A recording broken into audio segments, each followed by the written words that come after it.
Hey, what is up, DCS Crew? It's Carlos back at it again today with another knife review on a Civivi knife. I know these things are coming in droves, but people like them, and honestly, I kind of like them too, so you're going to have to deal with it. In this particular case, we're going to go ahead and check out one, I believe, which is one of the in-house designs from Civivi. This is actually a second iteration of this particular knife. I'm sure you guys have seen the backlog version of this particular knife. There's the Appalachian Drifter, I believe is what the original one was called, and this is the Appalachian Drifter II. But instead of having that backlog kind of look, that kind of old school look, what they've done is they've created that whole front flipper and put it on a line and lock, which I think is pretty cool. You get some really cool patterns here. You get this this carbon fiber bolster, and then this material right here. You know what? I'm getting into it. You know what, just roll the freaking intro and I'm going to go ahead and talk about this a little bit more. Sorry, guys. Let's talk about the Appalachian Drifter right after this. Hey,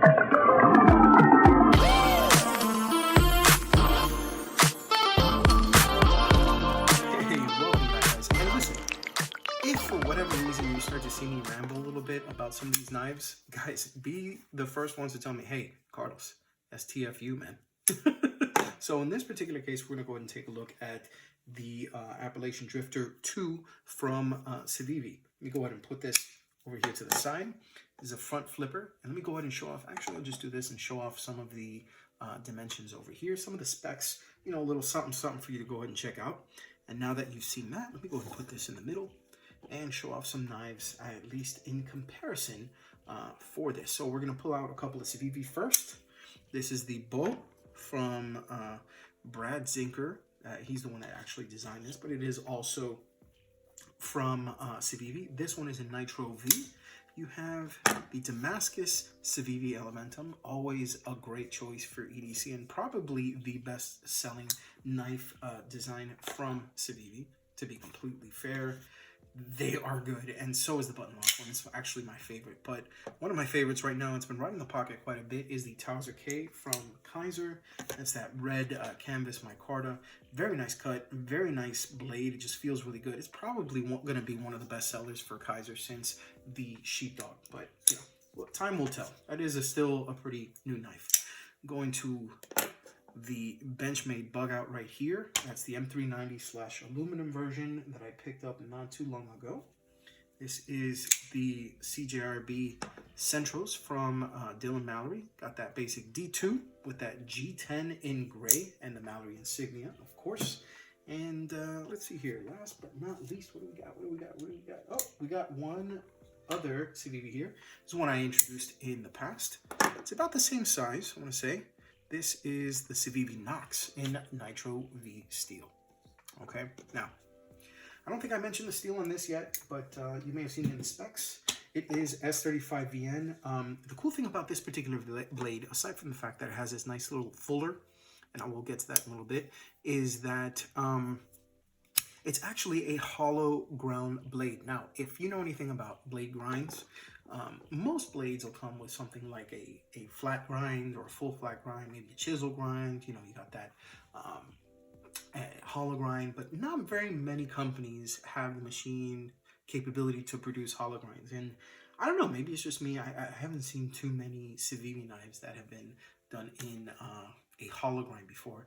And just as a disclaimer, if you're looking for something that is crazy sharp, okay, the grind on a hollow grind is always going to be as sharp as you can potentially get. I mean, it's just, it is what it is. And I say that, and I don't know if you've ever seen straight razors, but anybody that owns a straight razor, you don't even have to ask them what kind of grind they have on their straight razor, because it's either called hollow ground or half hollow or full hollow or extra hollow or double hollow. You know, they're all hollow ground. And for that particular reason, you try to go ahead and shave with a with a flat ground blade, and you're probably gonna cut the hell out of yourself. But these hollow ground blades, they get crazy shaving sharp. So I wanted to go ahead and talk about that. S35VN. And I did talk a little bit about the bolster. This is carbon fiber, and you have this burlap micarta scale, which I think it gives that kind of like modern / throwback design. Let me go ahead and get a little bit closer so you can see. In fact, let me do a front. That's the presentation side. This is the rear, and that's the clip side, okay? Got that deep carry clip that's kind of angled like this, which I thought was pretty cool, but it is only right-hand carry, which kind of sucks. So let's, I guess, talk about why this is considered the 2, okay? What Civivi did was they realized that they had a nice looking design on their hands with the Appalachian Drifter, and what they ended up doing was, like I mentioned in the intro, they upgraded to a liner lock from the first generation, which was initially released as a back lock. Okay, the first generation was considered to be kind of like a modern throwback. They've kind of done, you know, little hints of like that throwback design in other knives too. Like they have that jigged G10 design on the Dogma, which is actually one of my favorite folders that they've come out with. It's such a travesty that they kind of didn't market that one a little better, because it's a beautiful, beautiful knife. It's one of my favorites, actually. But one thing I really like about this is, and this is something that I did want to point out, you do have that front flipper, but you have this kind of fuller. It's kind of like an oversized nail nick if you think about it, but it's very stylistically done to where you can just use it and kind of open it that way. Maybe I can, oh yeah, I can finger flick with it. Okay, cool. I haven't actually tried that, so that was the first time I tried it. So you get 3 versions, 3 ways to open it, I guess you could say. You can open it with your thumb. You can open it with just your finger, you know, and obviously, you know, you can two-handed. So I guess 4. And you have the back, the front flipper, which you can use either your thumb or your finger. I actually prefer to use my index finger when I'm front flipping. So if something comes out like that, I actually prefer something like that. So let's talk about the pros. Like I mentioned, the ways that you can open this are actually pretty cool. It has a very good action. It does run on bearings. The detent could, we'll get to that.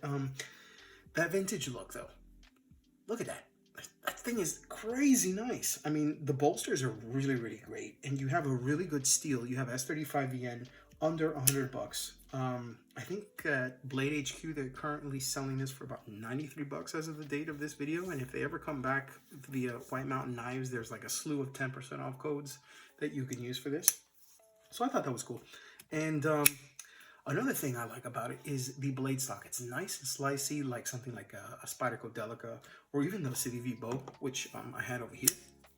Okay, this stock is crazy thin. And aside from that though, it's gonna be a little bit slicier than the bow because it has that hollow grind. So I did want to go ahead and talk about that. Now, as for the cons, it takes some getting used to with the front flipper because the detent is a little stiff. I'm wondering, because of the fact that it's through Civivi, that maybe the detent varies by model. I'm not sure. Their QC is actually pretty good. So if they meant to do this, a lot of people are going to be a little bit bothered by that. Usually people like, you know, slightly lighter detent for their front flippers. I was able to manage, you know, like I said, the flicking and the you know, the opening in different manners. But it's just, this isn't exactly the knife that you give to a novice. And if you're a novice, I wouldn't recommend purchasing it in that particular case. You know what? Dang it, I'm getting ahead of myself. I'll preach that at the end. But, you know, it is hard to deploy because of the fact that it has that stiff detent, excuse me. And while the action is on bearings, it's not fantastic. I mean, look.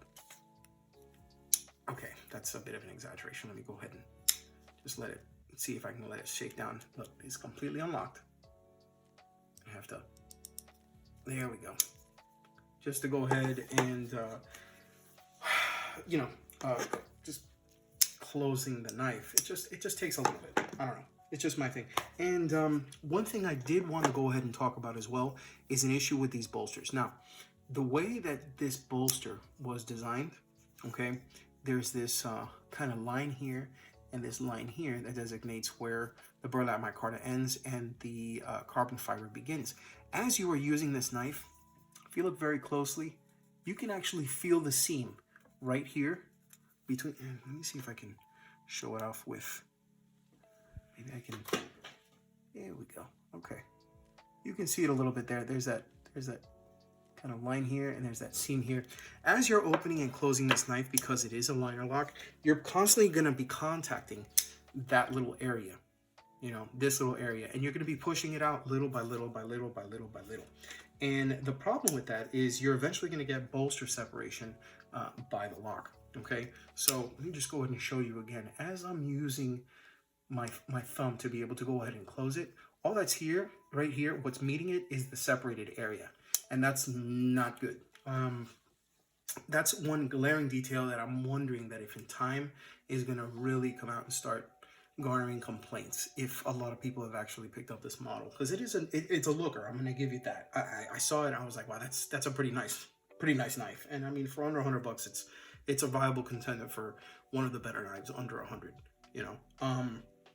But yeah, that's my issue with that, you know, being the possible eventual bolster separation because of that lock. Let's go ahead and see real quick what it looks like in the pocket. I did note that it has that deep carry clip, and it's satin, so it's not going to go ahead and glare too much, you know, glare against the light. Let me go ahead and fix this here. See if I can get it all the way inside. That's not what he said. Okay, and that's what it's going to look like in the pocket. Okay, not the biggest fan of those little stripes, but you know, it is what it is. It is a very, very deep carry clip. As you can see, you have to really get close to be able to see if any of that knife is sticking out, which obviously it is not, and that is a good thing. But yeah, it is only right hand, and it's curved, so you can't swap it even if it was lefty friendly. You'd have to be something like cold steel, where it has those weird clips that kind of go on one side, and then you take it apart and you go into the box and you get the other one for this side. So not a big fan of it. But unlike the bow, which has the deep carry clip that's straight, one thing it does have, which is a bit of a redeeming factor, is the fact that you do have the let me see if I can show it a little bit better in the light. You do have the screws that are not only flat, but you also have the fact that it's nice and flush inside of the freaking scales, guys. They actually got it right this time, which is something that the bow did not. Unfortunately, with the bow, you do have the deep carry clip sitting proud of the scale, even though you do have those flat screws. So this one has flat screws, and it's you know, there's a little area carved into the handle to be able to accommodate the clip itself. So that is nice. And now onto my last glaring detail. In order to take this apart, you're gonna need, okay, you're gonna need three things. You're gonna need a T6, you're gonna need a T8, and as a first, you're gonna need a T9. So you're gonna use a T6 for the clip screws, okay? You're gonna need that. And then the body screws actually take a T9. It's kind of weird. And for the pivot, naturally, you're going to use a T8, which is good. Okay, I like using a T8, and truth be told, on the body, I'd rather have a T9 than a T6, so that's good. But I hate T6, so even for the clip, it's going to be a bit of a ball buster to be able to go ahead and take it apart, because unfortunately, T6s are done pretty soft, unless you have something like a Bondus or you have a Torx. A WeHop it. And then you have to deal with the fact that you're going against a potentially soft screw. So the screw can strip, the bit can strip. There's a lot of things that can happen. So not the biggest fan of that. And those are my pros and cons, and basically a general review on this. I actually liked it. It's not one of those that you can take out of your pocket and deploy very quickly. Like if you had a thumb stud knife, like something like this, you take it out of your pocket, kind of just deploy it and, you know, use it. Put it back, which by the way, the action on these are crazy ridiculous in a good way. But you know, the action on this one isn't so great. There's a couple of ways to deploy it, but it's not lefty friendly. You got a really slicey hollow ground S35VN blade with this really cool looking kind of fuller / nail nick, if you will. You know, that's similar to kind of like those throwback old school knives. You can use your thumb to go ahead and flick it open, and you can use your index finger as well, which is great. And then you can also use this little area here. You can kind of finger flick it like that, like a spidey flick, or just kind of let the meat from your thumb kind of like bury itself into that fuller like mine just did, and just open it that way, which is great. You have a little area here for like a little lanyard, but I really wouldn't do that. I mean, again, that's just me. Final thoughts on this. If this were me and I didn't know what I know now, I'd probably have picked it up just for that nostalgic factor. It's kind of a fusion of the new and the old, but it also has this design. It's a very striking design, you know, but it's kind of like those screaming sirens of the sea where they beckon you with their sirens call. And then when you get close to them, like, it's a real letdown because they're actually monsters and they kill you. Well, this one isn't a monster and kill you, but it's a little bit of a letdown for me. And I think that I would have probably returned it if I would have picked it up. Not the biggest fan of this action. I mean, front flippers, I have a few, and it's kind of hard to justify adding this to the fold at the price range. It's not bad, but I don't know. I just feel like there are other options for the money that I can get that aren't necessarily front flippers that I would be able to use.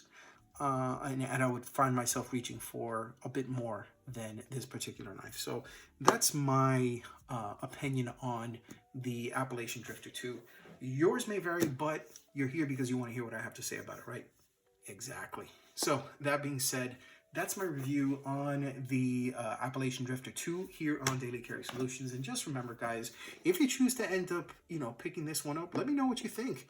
If you're carrying that, or maybe even the Towers of K, you know, obviously half of the world has an Elementum, so I wouldn't be surprised if you're probably carrying that instead, you know, or maybe you've gone American with the bug out. Just remember, if you guys EDC, think of DCS. You guys are great. Here's some additional videos for you to check out while I'm in the process of getting the next video together. You know, sound off in the comments if you have this. Let me know what you think. And I guess we can go ahead and go from there. So take care, guys. I will see you next time. Peace.